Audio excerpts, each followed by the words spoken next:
Good morning from Panhandle Outdoors, America's only daily outdoor TV show. Your source for fishing, hunting, and information for folks who enjoy the great outdoors. Now sit back, relax. It's Panhandle Outdoors. Good morning, folks. Welcome to Panhandle Outdoors in Winston-Chester. Glad you're here this morning. Hope y'all are getting ready for a good day at work, a good day to do something good for your fellow man. But nevertheless, we're going to sit here and watch Panhandle Outdoors for 30 minutes of exciting news. First of all, our weather brought us to us by Haney Technical Center at the corner of Baldwin and 77. Good programs there. High today going to be 59, right at 60, and low is going to be 38. Water temperatures got back up to 55 degrees, so that 51, 52 degrees we had last week might be the coldest we have all year. Now looking at our river readings brought to us by Sandhill Seafood, we're looking at Apalachicola, Bluntstown of 4.1. It's steady. Now it's low down there, but man, they're catching some fish out there. You saw that picture yesterday. They all got their limit of crappie there. That's a nice picture. The Choctaw at Caryville, 4.7, and we said yesterday the Choctaw might go up some, but that rain, stayed south of us, so they didn't get much in the watershed, so it's going to stay pretty level right around a 4.7. Tide chart brought to us by Kent Forest Lawn and Funeral Home and Cemetery. Low tide at 6:21 this morning, typical winter tide, and a high at 3:42 this afternoon. And now that north wind is going to be coming in strong again at about 5 to 10, so it's going to be low. Make sure you do your afternoon fishing in the bay system. Make sure you get out there and understand that the tide's coming in, but our north wind is going to hold it back some. Let's go ahead and take a break. We've got a special guest here today.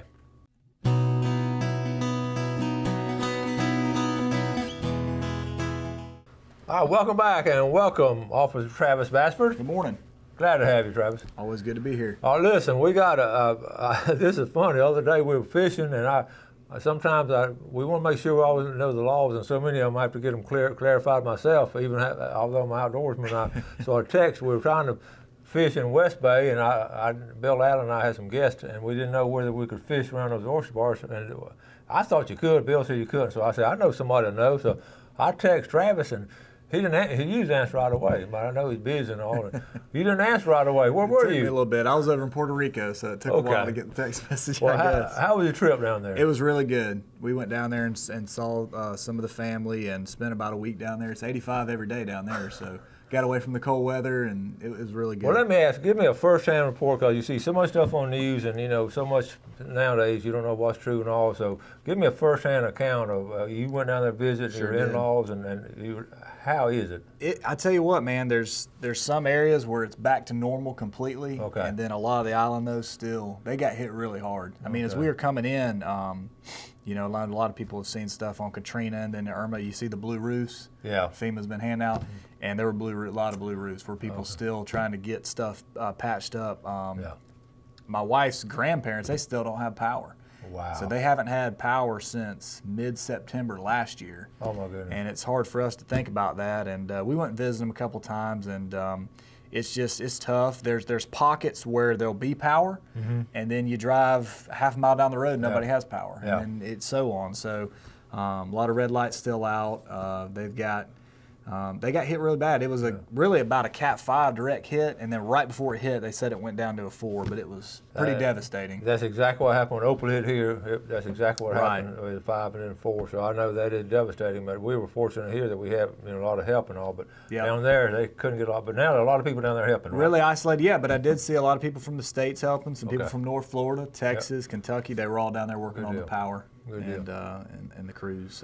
So then you had to come back and go to work. Had to come back and get right back to it. So it's been busy. But I did miss out on the cold weather. I know y'all had another cold snap while I was down there. Yeah. And we were talking about in the news, the biologist section of FWC, they released about 300 of the turtles.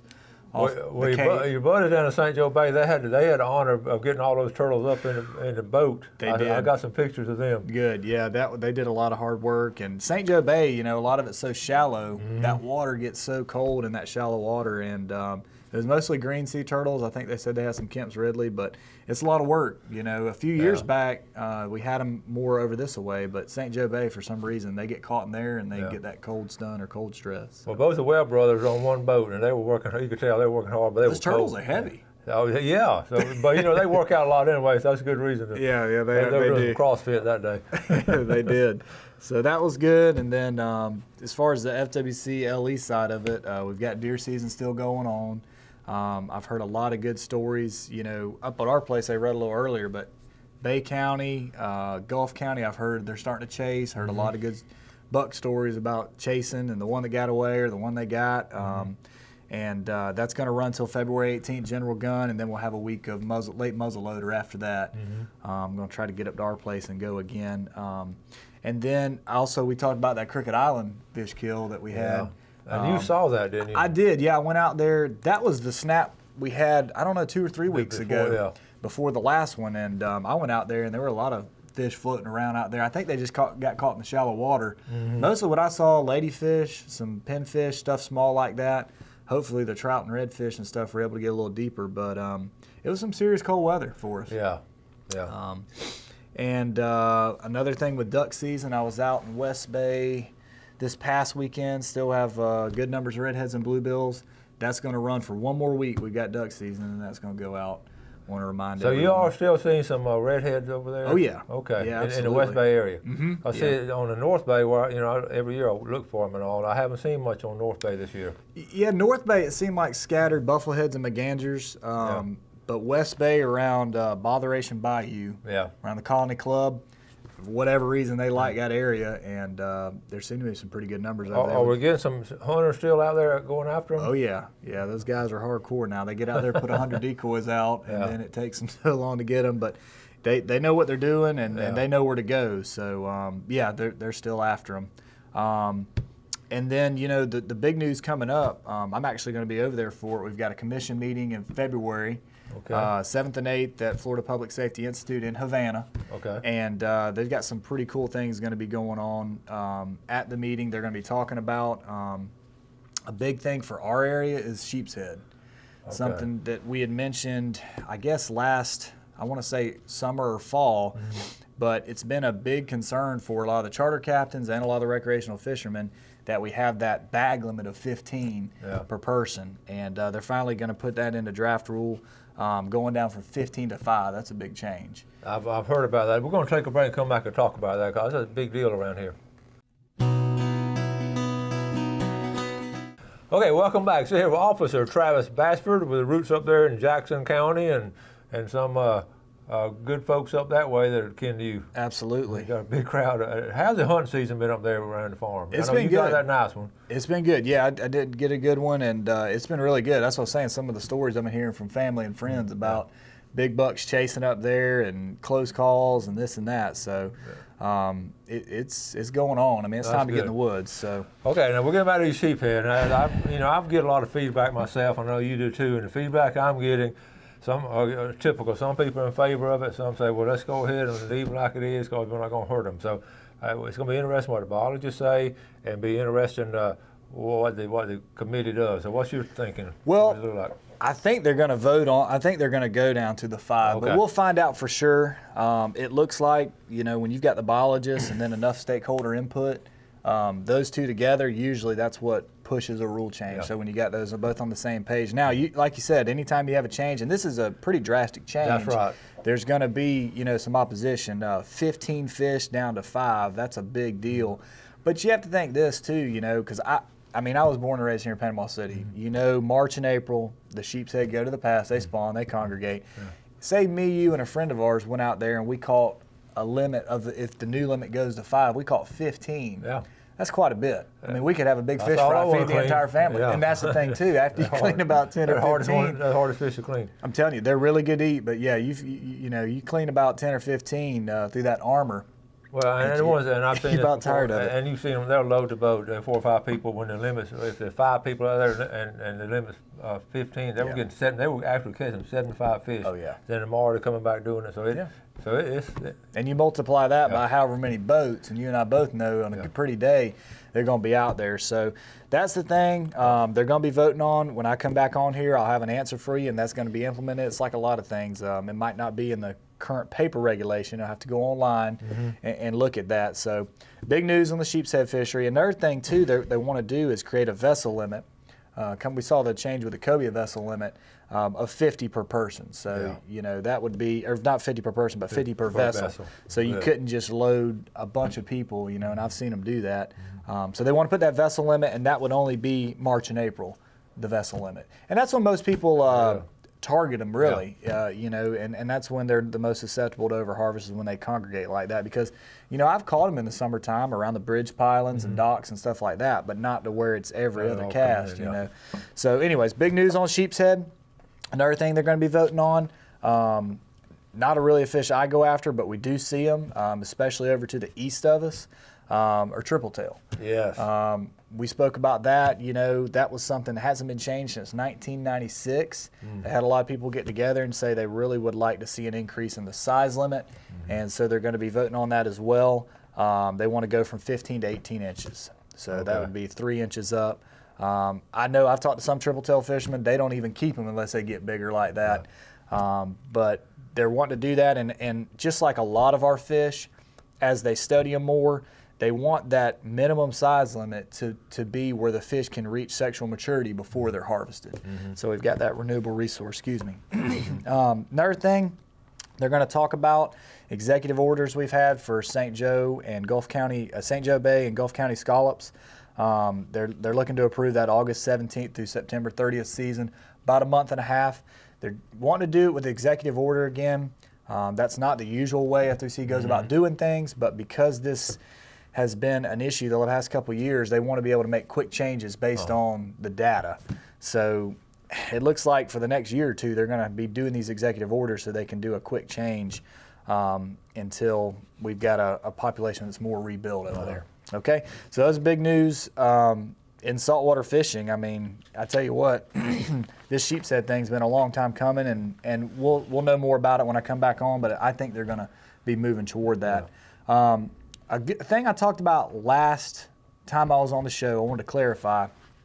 This stuff gets complicated, I'll be the first to tell you, but gray triggerfish and greater amberjack. Okay, we had some changes there. I talked about it last time, and that's state waters, so they're closing state waters. But what we try to do is, as FWC, is they try to stay consistent with a lot of federal changes. It makes it easier on the fishermen. It makes it easier on FWC Division of Law Enforcement enforcing those rules and regulations when you have the same season and bag limits and size limits in state and federal waters. But one thing I want to talk about is greater amberjack. Okay, triggerfish is closed, state and federal. We know it's going to open March 1st. We talked about the new size limit. But with amberjack, it's actually still open in federal waters for a little bit, for a few more days until this gets approved by NOAA. Okay, so right now, amberjack's open in federal waters, closed in state. So legally, you can go out past 9 miles, go get an amberjack, and then bring it back in.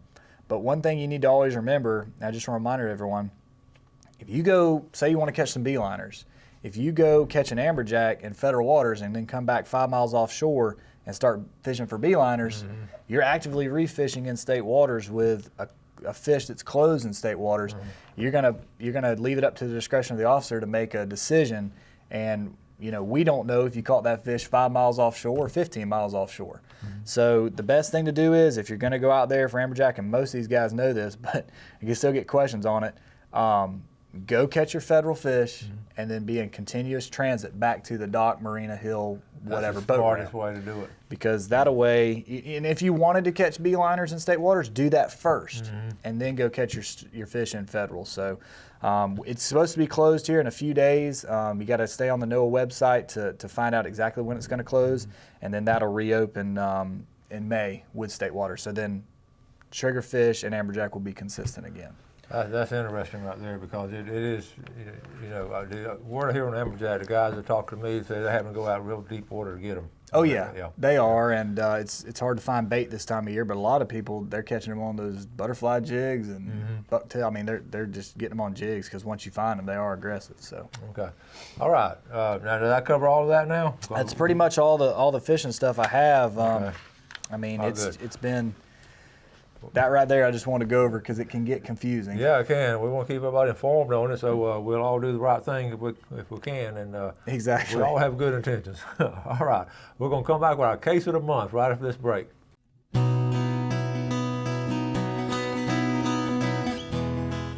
Okay, welcome back. We've got to take care of some cleaning right here, housekeeping.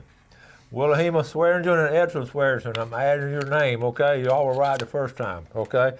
Connie Jones, there's the loyal viewers there. Watch the show every morning. Connie Jones from Sand Hills.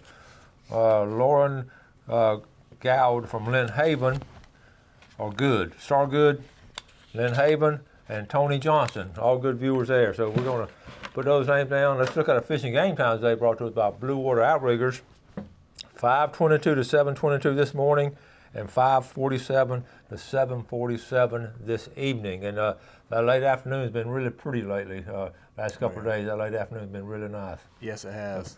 Yes, all right, so to keep you a job, we have to have cases a month, I guess. If we didn't have a cases a month, you guys would be working. But job security. Tell us what's going on. Well, it's going on everywhere. A lot of people did get offshore this past weekend and take advantage of that amberjack season. We had some pretty weather, which is rare this time of year. Usually it's just front after front after front. You got a very small window. Trout still going on, but we've had some really good hunting cases made. And I'm going to share one here, but before I do, Calhoun County, Jackson County, they've been making some really good deer cases. We've had some good night hunting cases. This one was a little different, so I figured I'd talk about it because we've got so many of them. But this is Officer Hank Forehand. He's up in Jackson County. Does a great job for us up there. And this was cool because it was kind of two state agencies kind of working together to catch the bad guys. And it was actually an FHP trooper. Did a traffic stop on I-10 up there in Jackson, and he noticed some blood on the bumper of the vehicle. And started talking with the individuals, and they said, hey, that we killed a 4-point and a 6-point that morning. So he said, okay. Something didn't seem right. They're kind of being a little evasive, so he called Officer Hank Forehand with FWC, and he showed up and did an inspection, and they had a cooler with the deer meat from the deer they've killed, but it was untagged. They did not have sex evidence. He said, well, you killed a 4 and a 6-point. Where's the racks? They didn't have them. Everyone knows when you kill a buck. Everybody keeps the rack. You keep the rack, So anyways, short interview was conducted, and they admitted, well, another thing, too, he noticed before that was that the back straps are very small to be a legal buck. A buck we always know is bigger than a doe for the most part. And so he puts a little pressure on them. They come off of it. All they had were 2 tails, 2 deer tails. No racks. Tails not sex. You can't identify sex with a tail. Every deer has a tail. You need either the evidence of the rack on a buck or what have you. So anyways, they admitted they weren't 2 bucks. They were 2 does that they killed. So ended up getting them for the untagged deer meat or no sex evidence, and then does in the closed season. So good case there by Officer Hank Forehand. He issued the appropriate citations, and good teamwork there with FWC and FHP. Coming together to catch them guys. But that's good. I get amused, and probably I shouldn't all, but I think about these guys that do this kind of stuff, and I try to relate it to my classroom. I'm thinking those guys didn't sit in the front of the row in my classroom. Yeah. They probably, it's like you say, that 10% is going to always give you 5 to 10% going to always with the fish and the game and all. But I tell you what, that's neat to work with Highway Patrol. And yeah, that was a good deal. And you wondered what was someone thinking? When they do that. And a lot of times they weren't thinking; they just did it. So, anyways, it was a good teamwork there. But there's been a lot of good cases made. We've had I know you seem to always be surprised, but they're still doing quite a bit of night hunting, and we've had some officers make some good cases on that. And that's just something that when someone shoots one at night, it takes away a deer that somebody trying to do it legally would be able to harvest. So, but other than that, staying busy. Hunting season's going to be winding down soon as far as deer and duck, but then before you know it, we'll have turkey here and then spring fishing. So. Spring fishing right around the corner. It's going to be busy. And I was telling you about while you were gone, some of the bass tournaments they've had. I told you about that big, of course, the crappie at Howard Creek and all, but the bass but then I didn't mention this yesterday on the show, the Lake Seminole tournament. We talked about those 26 pounds that were caught by Kyle Brooks in the White City tournament, that's river, and we talked about that. But then Lake Seminole had a tournament Saturday, and the top, it was 33 pounds, 32 pounds. In fact, the 10th place was last. In fact, the guy that caught 26 pounds of fish didn't make the top 10. Oh my gosh! Does that tell you something? Well, the average size fish is what, over 6 pounds? Yeah, well, 33 pounds and all. So golly. That's been incredible. The bass fishing has. That is, and a little closer to home, I have talked to some people at Deer Point since it's been drawn down. They've been doing good. They had a tournament up there. I didn't know what the winning weight was, but when it's drawn down like that and you get a decent day, it's not blowing. They've been doing really good on them up there.